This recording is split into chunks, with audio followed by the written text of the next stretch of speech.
Hey trolls! So it is officially Tuesday, and yesterday I had intended to record this, but then I didn't end up doing it. So I am actually going to record a little bit today. Sorry if it's a little wonky. You're on my tripod, and you're right there in front of me, so hopefully it's not bad. But I thought, hey, this week is about LDRs, so long distance relationships. So let's talk a little bit about that.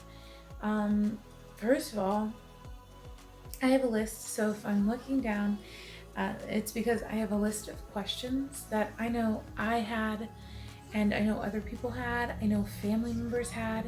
So maybe you're entering into a long distance and you're curious as to what that's going to mean for you and what situation you're going to enter into, and how to tell your parents or how to tell your family, how to know the difference between a real relationship or a relationship that's possibly not real.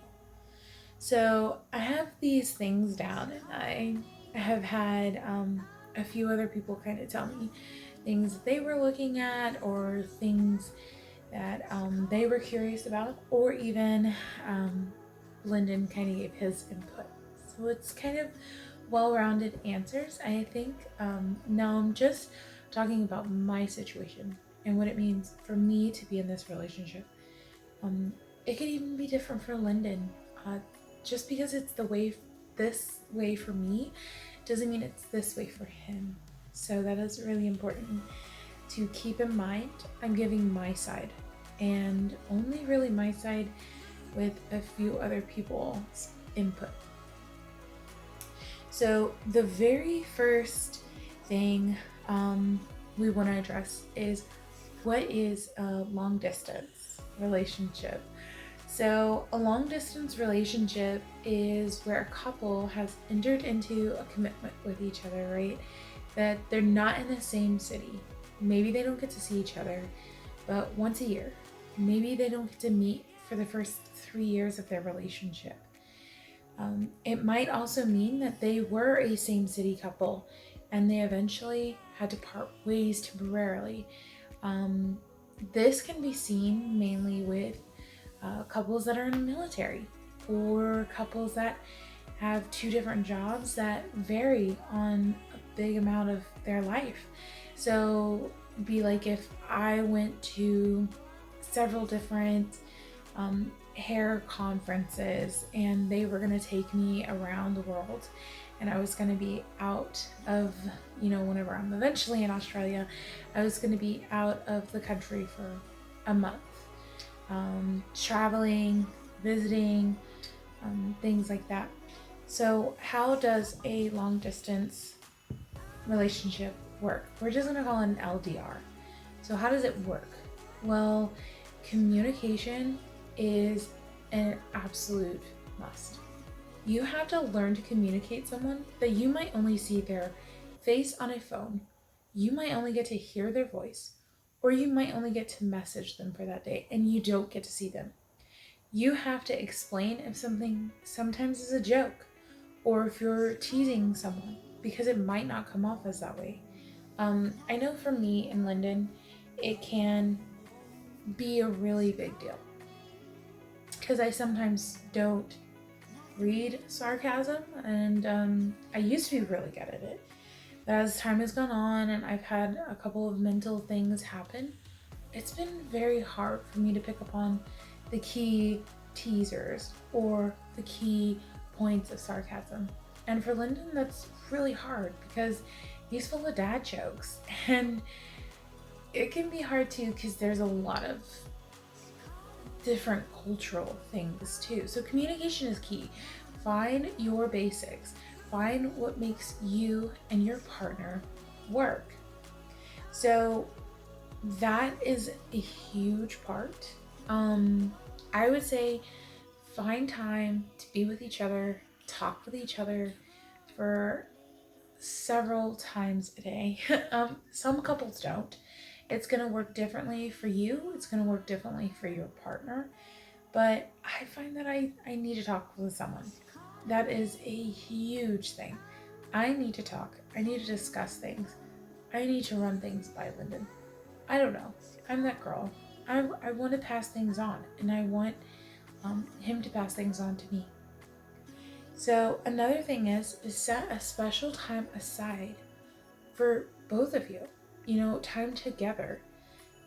Really make sure that you set those boundaries between you and your partner. You know, for me and Lyndon, obviously it's my Saturday night and it's Lyndon's Sunday until I fall asleep. So it's usually around 10:30. I might be getting drowsy. Some days I push through and I'm up until 1 o'clock with him. So that is a really big deal. Set that time aside for each other. So that brings us to the next point. So how do you date? Well, there are several different apps that allow this. There are several different sites that are online.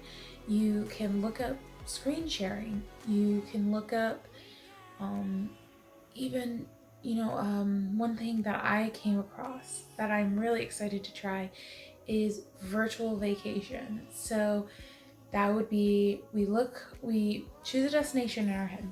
We look on Google Maps and we do tours. So I thought that was a pretty interesting one. I'm really eager to give that one a try. It's unique. It's not something that we've ever done before. It's not something I've really heard about. And I think that would be cool, especially on a screen sharing app, because you can pick your destination and the person who has access to a computer, which is not me, that's Lyndon. I don't have a computer, I don't have a laptop.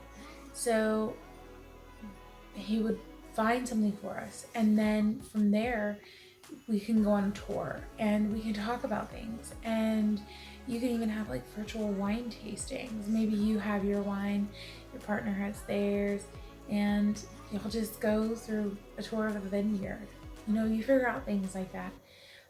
What's gonna work for you? We have movie night, and lately it's been editing, a lot of editing, but Lyndon enjoys that. And so I feel like I'm not taking away from our moments while he's getting to edit for me, which is amazing. I can't wait until I have my own laptop so I can at least get the journey mostly done for him. So the next question. So what's one of the toughest things about a long distance? Well, let's just say it has everything to do with the name. Distance is the hardest part. Being forced to be away from your partner is super hard for me. It's super hard for Lyndon. We both have a lot of the same love languages. I love quality time. So I feel like I don't get a lot of quality time. I don't get a lot of us time except once a week. And for Lyndon, it's physical touch. So we can't hold hands.